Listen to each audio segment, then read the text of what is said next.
সন্দেহজনক মুভমেন্ট আমাদের পরিলক্ষিত হয়। তারপর সে ব্যক্তিকে যখন পুলিশ চ্যালেঞ্জ করার পরে দেখা যায় যে আসলেই তার কাছে আমরা একটি কঙ্কাল ফুল বডি পাই, একটি মানব কঙ্কালের ফুল বডি পাই।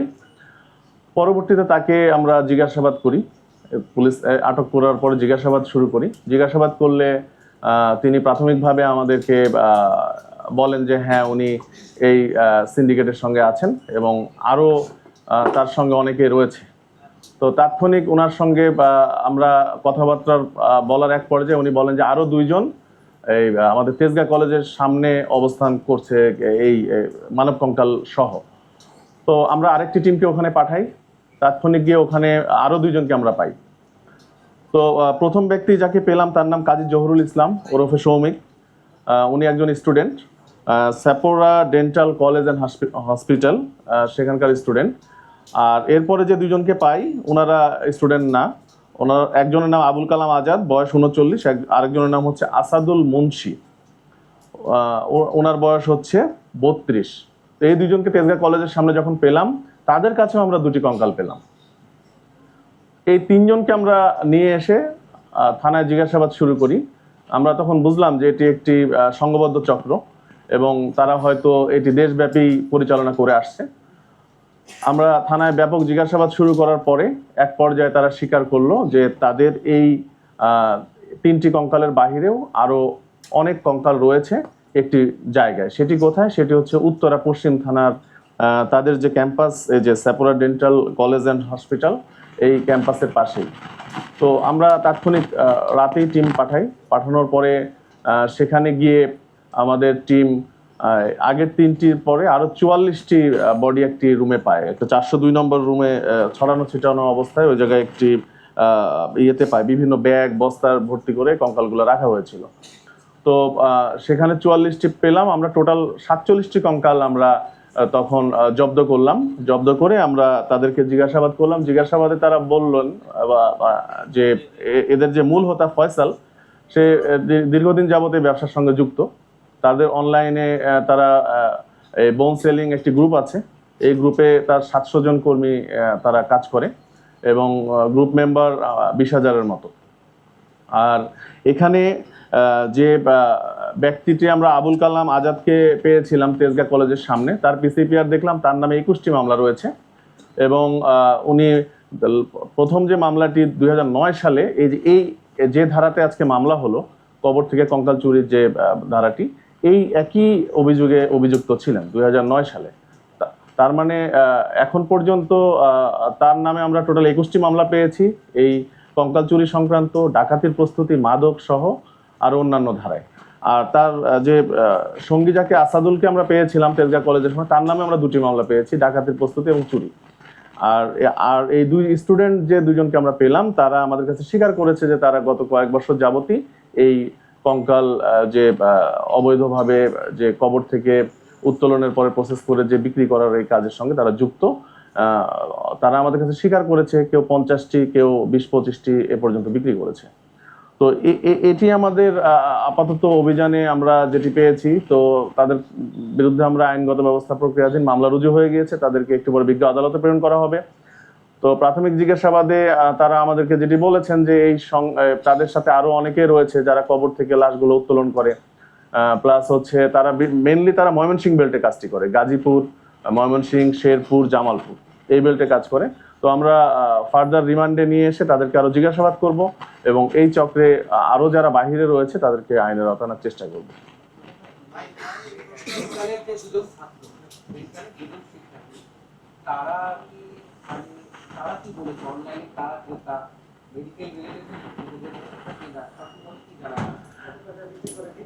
তারা হচ্ছে প্রাথমিকভাবে এই কঙ্কালগুলো 6 থেকে 8,000 টাকায় কেনে মাঠ পর্যায়ে থেকে, এরপরে সেল করে 15-20,000, মানে যার কাছে যা পায়। তাদের কাছে তারা যে কঙ্কাল বিক্রি করে এটি অনেকেই জানে আর কি, তাদের ক্যাম্পাসের অনেকেই জানে।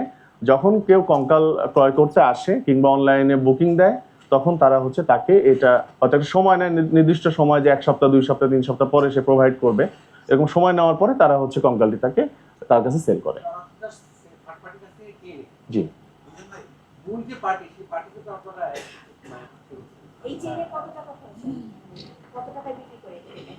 না, 5-7 হাজার টাকায় কিনে বিক্রি করে 15-20 হাজার টাকা।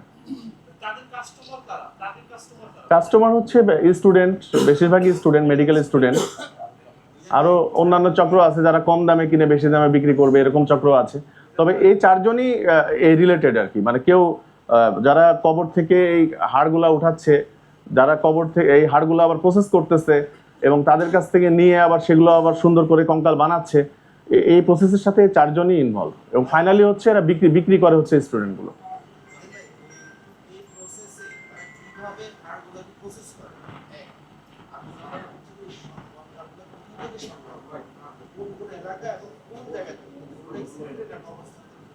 আমি বলেছি যে ওনারা ময়মনসিংহ বেল্টের কথা বলেছেন, যে শেরপুর, জামালপুর, ময়মনসিংহ এবং গাজীপুর, এই 4টি জেলার কথা আমাদের প্রাথমিকভাবে বলেছেন।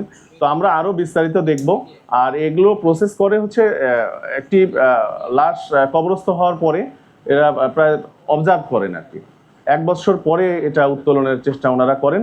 তবে এগুলো যে আমাদের যে কবরস্থানগুলো বেশি সুরক্ষিত, সেখানে কিন্তু ওনারা এই কাজগুলো করতে পারেন না। যেগুলো হচ্ছে বিচ্ছিন্নভাবে কিছু কবরস্থান দেখা যায়, 10টা, 20টা, 50টা কবর থাকে, যেটা হচ্ছে অরক্ষিত, যেখানে পাহারাদার থাকে না, ঠিকমতো লাইটিং এর ব্যবস্থা থাকে না, সিসি ক্যামেরা থাকে না, লোকজনের যাতায়াত কম, সে সকল জায়গাতে তারা টার্গেট করে তারা সেখান থেকে হয়তো 1 বছর পরে সেখান থেকে কঙ্কাল, তাদের যে এজেন্ট আছে অথবা তাদের যে লোকবল আছে সেগুলো দিয়ে সেখান থেকে কঙ্কালগুলো সংগ্রহ করে সেটা কেমিক্যালের মাধ্যমে প্রসেস করে তারপর তারা ফিটিং করে এই ফাইনালি এই স্টুডেন্টগুলো হচ্ছে তাদের কাছে 5-7 হাজার টাকা করে নিয়ে 15-20 হাজার টাকা সেল করে।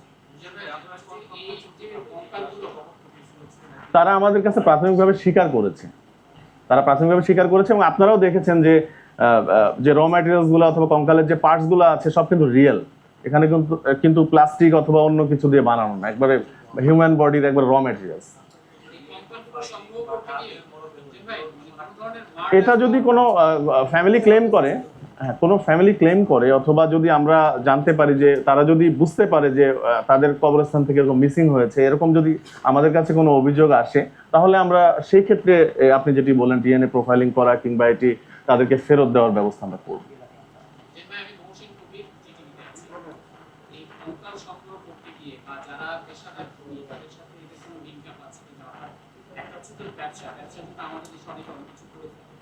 দ্বিতীয়ত আমাদের এর আগে অতীতে কিছু গুণ হয়েছে, সেই গুণের ঘটনায় কারো কোনো কঙ্কাল বা এদের সেটার সাথে এদের কোনো কানেকশন পাওয়া যাচ্ছে কিনা, অর্থাৎ যাদেরকে গুণ করা হয়েছে দেখা গেল তাদের লাশগুলোকে এদেরকে দিয়ে দেওয়া হবে, এই ধরনের কোনো ব্যাপারে আমরা তো তদন্তে খুব প্রাথমিক অবস্থায় আছি, কেবল মামলাটা হলো, এরপরে আমরা রিমান্ডে আনবো। রিমান্ডে এনে আপনি যে প্রশ্নটা করেছেন এটা অবশ্যই যৌক্তিক, আমরা এই অ্যাঙ্গেলেও আমরা তাদেরকে জিজ্ঞাসাবাদ করবো এবং কোনো ধরনের ক্লু পেলে আমরা সেই অ্যাঙ্গেলে আগাবো।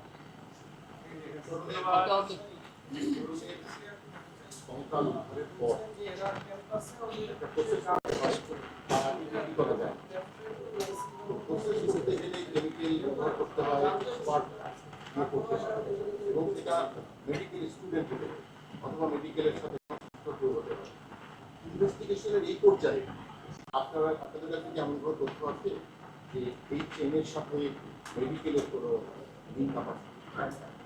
এই 2জন স্টুডেন্ট কিন্তু Sapporo dental college and hospital Uttara, এখানকার এই ক্যাম্পাসে কিন্তু স্টুডেন্ট, তারাও কিন্তু কঙ্কাল ব্যবহার করে। যেমন তারা ডেন্টাল স্টুডেন্ট হলো, তারা কিন্তু মুখমণ্ডল নিয়ে কাজ করে, হিউম্যান বডি নিয়েও কাজ করে, তারাও কিন্তু কঙ্কাল ব্যবহার করে। তো তাদের ধারণা আছে, এই স্টুডেন্টগুলোর ধারণা আছে এই কঙ্কাল সম্পর্কে, এবং তারা এই কাজের সঙ্গে ইনভলভ বলে আমাদের জানিয়েছেন। এবং যে রুম থেকে আমরা পেয়েছি 402 নম্বর রুম উত্তরার ওই ক্যাম্পাসের পাশে, সেই রুমে অনেক উটকো গন্ধ এবং মানে তারা সেখানে স্টোর করে রেখেছে কিছু আন্ডার প্রসেস, কিছু প্রসেস কঙ্কাল। তো সেটি দেখে মনে হয়েছে যে এই স্টুডেন্টগুলো আমাদের কাছে স্বীকারও করেছে এবং মনে হয়েছে তারা এই কাজটি দীর্ঘদিন যাবত করে, প্রসেসিং এর কাজটি। জি, ফয়সাল নামের আরেকজনকে ধরেছি এবং তার রুম থেকে আমরা 44টি কঙ্কাল পেয়েছি। হ্যাঁ, আমরা এটি নিয়ে কাজ করব। রিমান্ডে এনে আমরা আরো জিজ্ঞাসাবাদ করব যে এর পেছনে কারা রয়েছেন।